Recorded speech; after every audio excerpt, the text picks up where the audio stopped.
What does a supply chain case look like and how can you pass it? You'll find out in this video. Lots of people get nervous about supply chain case interviews. Unlike marketing and sales, which we see in stores and ads every day, the supply chain that puts products on shelves, whether in physical stores or online, can seem pretty complicated. Let's start by defining supply chain management first. Supply chain management is all about making the process of designing, creating, and delivering a product to customers as efficient as possible. By breaking down the supply chain into its steps, you can see the essential parts of the process and spot any problems that need fixing to better meet customer needs. It specifically includes product development, sourcing parts and materials, production, logistics, and information systems that support this process. So the supply chain team typically deals with questions like, how can a company get the components needed to make its product cost-effective and on time? How can the company deliver that product to the customer efficiently and at the required service level? For example, before a company can make a phone, it needs components like screens, batteries, and chips. Once the phone is made, they need a way to get it to the stores or distribution centers. In this video, we'll explore the broader definition of supply chain, covering everything from sourcing parts to manufacturing products and delivering the finished goods as efficiently and cost effectively as possible while meeting or exceeding service expectations. So Bruce, why does the movement of goods to and from a factory matter so much? Well, it's simple. If you can't get your awesome new product to market for customers to buy, it won't boost your bottom line. From a financial standpoint, you got to think about both inbound and outbound considerations. Inbound considerations include transportation costs from supplier to factory/warehouse, warehouse using cost, carrying cost of inventory. Outbound considerations include transportation costs from factory to customer or store. Let's start with transportation costs. Transportation costs cover both getting goods from suppliers and shipping them out to customers. There are several factors to consider when calculating these costs, and you might need to balance them against each other. For example, is it worth using a cheaper supplier from China if it means higher shipping costs to get the goods to you? Or is it better to go with a more expensive carrier like FedEx that delivers your electronics faster and with fewer damages? Next is warehousing costs.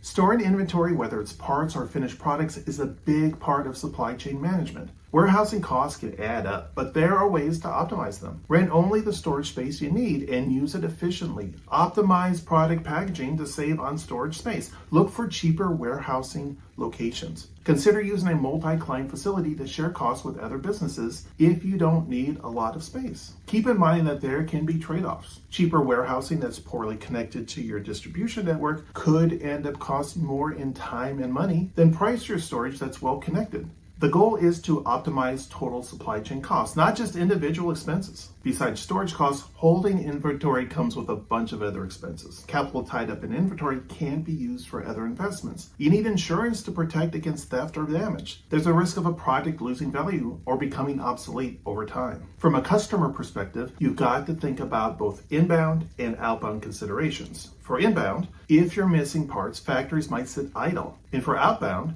if stores run out of what they need, you might lose sales and miss customer expectations. Basically, managing inventory is all about balancing supply and demand. For instance, the global semiconductor shortage that began in 2020 disrupted production across industries like electronics and automobiles. This caused delays in manufacturing and raised costs due to heightened demand and limited supply. Okay, after knowing all of this, where and how should you start in approaching a supply chain case? The best way to start is by mapping out the journey of parts from arriving at the factory through manufacturing and quality checks all the way to shipping to customers. A process map like the one shown here on the screen can really help you spot key steps. Picture yourself walking through the production floor, tracing how parts and products move along. This is exactly what you do in a supply chain case with a real client. A well-oiled supply chain smoothly moves all these pieces in the most efficient way, cutting waste and boosting profits. It's also about keeping info flowing freely between supplier, producers, and the market. This helps make smarter supply chain choices. For example, if manufacturer A gets a big order bump, they'll let their supplier, company B, know in advance so they can ramp up parts production to meet demand. You need to imagine how raw materials arrive at the factory and move through it. What are the steps required to get parts into inventory? Where are they stored? How are they moved around the factory? How are they changed to outputs, single step or multiple? Is there an assembly step, a quality control step? How are they packaged and stored? Where and how are they prepared and loaded for delivery to market? My first tip for you is to pay close attention to areas in your process where inventory accumulates. This buildup often indicates an imbalance in your part supply or production, which can lead to inefficiencies. By identifying and addressing these bottlenecks, you can streamline operations and improve overall workflow. This might involve adjusting production schedules, optimizing inventory levels, or enhancing communication between teams to ensure a smooth and more efficient supply chain. My next tip for you is to keep an eye on spots where you're seeing big quality control problems. When parts or products have to be sent back to the supplier or go through rework in production, it's a chance to make things more efficient, improve quality, and save money. By addressing these issues head on, you can smooth out processes, cut down on waste, and make sure your customers get top-notch products. This could mean tweaking on how things are made, beefing up checks, or working closely with suppliers to raise the bar on product standards and cut down on defects. Now, after you have a clear understanding of the company's supply chain, there are 4 factors you want to dive deeper into to find opportunities to improve efficiency. Operational considerations, financial considerations, service levels, and matching supply and demand. Let's go through each. Operational considerations. Here are some of the questions to ask about operational efficiency. Product development. How well do we understand customer needs and use that insight to develop next generation products? How efficient are we at designing new products to meet those customers' needs? Is there a good split of engineering resources allocated to incrementally increasing improvements versus next generation product design? Sourcing. Do we regularly review contracts for cost-saving opportunities, both for direct spending on components that go into our end products and indirect spending on things such as travel and office supplies? Do we optimize total cost of ownership rather than individual component costs? Production. Is the production process optimized, or does work in progress accumulate behind bottlenecked resources like equipment or employees? Does the factory experience production shutdowns due to a lack of raw materials? Does the factory experience unexpected equipment downtime? Are employees cross-trained to minimize rework? Logistics. How efficient is the inbound transportation network? Are raw materials received on a just-in-time basis? How often are there stockouts? How efficient is the outbound transportation network? Are end products received by customers on time? Are there product defects or quality issues caused by transport? Information systems that support this process. Do information systems support the exchange of data up and down the supply chain to optimize decision making? Next factor is financial considerations. Consider both fixed and variable costs involved in bringing a product to market. Fixed costs are expenses that remain constant regardless of production volume, at least in the short term. For instance, leasing a factory involves a set of costs whether the factory produces 1 unit or 10,000 units annually. Fixed costs can vary with production volume only when it exceeds a certain threshold. For example, if demand increases and production needs rise to 15,000 units annually, additional factory space may be required, thus impacting fixed costs. While fixed costs do not directly influence the cost per unit, higher utilization of fixed production capacity generally lowers the cost per unit. For instance, if a factory lease costs $10,000 annually and the factory produces 10,000 units, the fixed cost per unit is $1.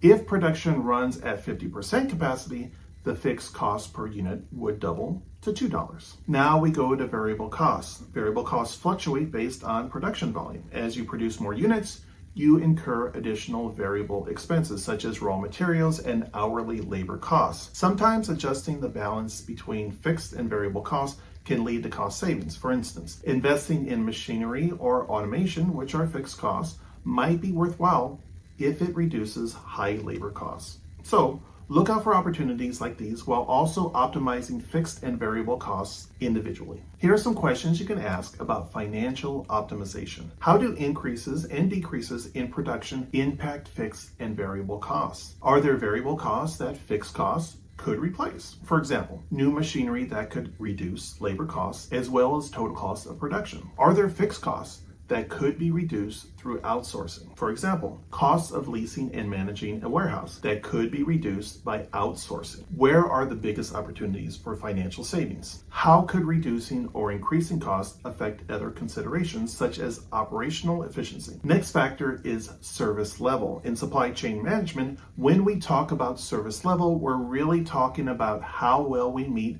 customer demand with our inventory. A high service level means we're consistently delivering orders on time without delay. This matters because if products are often out of stock, it can hurt customer loyalty. No one likes waiting for or having their order delayed. Here are some questions to ask about service levels. What are the client's service level expectations? How often are customers' orders fulfilled successfully? How would changing service levels affect buyer behavior or customer retention? How would changing service levels increase or decrease costs? Lastly, supply and demand. Here are some questions you can ask about supply and demand. What factors influence supply? What factors influence demand? How good is the organization at forecasting demand? How flexible is the organization at changing output? In other words, are workers cross-trained for different production cells? How well are supply and demand currently balanced? If they are imbalanced, what factors are contributing to this and how can those issues be fixed? All right, let's go over a supply chain case interview question. Here's the problem. Intel is the world's largest manufacturer of computer chips. In 2008, Intel launched its low-cost Atom chip. The supply chain costs of Intel's chips were about $5.50 a chip, which were acceptable for chips that sold for $100 each. For the Atom chips, priced at $20, these costs were too high to generate a profit. What factors should Intel consider in order to reduce its supply chain costs, and what actions would you recommend as a priority? Let's map out the supply chain. Mapping out the supply chain process for Intel's Atom chip identifies several steps that have already been optimized, including raw material costs, packaging costs, and duty payments. It also identifies that some customers require a 2-week service level for receiving orders after a purchase order was submitted. However, the order cycle for the Atom chip was 9 weeks. Order cycle time is the time between when a customer order is received and when the goods are shipped. High levels of inventory were required to ensure that customer service levels could be met despite the long production cycle time. Because of this, production time/inventory was identified as the key step that had opportunities for improvement. Now, let's identify opportunities to reduce production time and inventory. The process for reducing inventory required reducing the order cycle time to meet the customer's 2-week required service level. Getting to a 2-week cycle time from a 9-week cycle time was a considerable challenge. To meet this challenge, opportunities to improve order cycle time were addressed throughout the supply chain process. As I mentioned earlier, for a supply chain case, there are 4 main factors to consider: financial considerations, operational considerations, service levels, and supply and demand. In drilling down on this case, the following opportunities were identified. Financial. Intel moved to a vendor-managed inventory model where possible to save inventory carrying costs. Vendor-managed inventory is the process of having a parts manufacturer take responsibility for holding the required amount of inventory at the customer location. Operational. The team was able to identify multiple production process improvements to reduce order cycle time, such as cutting the chip assembly test from 5 days to 2 days. Service levels. As I mentioned, the 2-week required service level was not flexible, providing no opportunities in this area. Balancing supply and demand. Intel introduced a formal sales and operation planning process to provide better demand forecasts and time production to better meet demand. It will be best if you approach a supply chain case interview like any other case interview.